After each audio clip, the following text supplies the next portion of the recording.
هغه شوروي چې فضا ته استول شوی وو، خو شورویانو یې د بیرته راوستلو څخه انکار وکړ. له دې وروسته له هغه سره په فضا کې داسې څه پیښ شول چې ټوله نړۍ یې حیرانه کړه. په حقیقت کې دا سړی سرګي کریکالیف وو، یو شوروي فضانورد چې د 1991 کال د مۍ په 18مه د میر فضایي سټیشن ته ولېږل شو. میر د نړۍ لومړنی ماډلر فضایي سټیشن وو.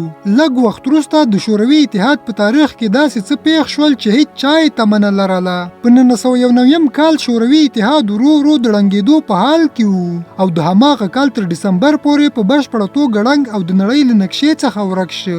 د دې پیښې مستقیم اغېز په سرګي کریکالیف هم وشو، ځکه کله چې هغه فضا ته تللی وو نو د شوروي اتحاد فضانورد وو، خو کله چې د هغه د بیرته راوستلو وخت را ورسېد هېواد یې نور شتون نه درلود. له بلې خوا نوې روسیې دومره بودیجه نه لرله چې سمدستي د هغه د راستولو لپاره یو نوی ماموریت واستوي. له همدې امله کریکالیف ته یو واضح پیغام ورکړل شو چې بودیجه پای ته رسېدلې ده او تر هغه وخته چې بل څوک ستا ځایناستی نه شي ته باید په هماغه فضایي سټیشن کې پاتې شي او ساتنه یې وکړې. همدا لامل و چې د هغه د 5 میاشتو ماموریت هان تر 10 میاشتو وغځېد، خو ستونزه لا هم پای ته نه ورسېدلې ځکه په فضا کې ورته هره راتلونکې ورځ لا پسې ستونزمنه کېده.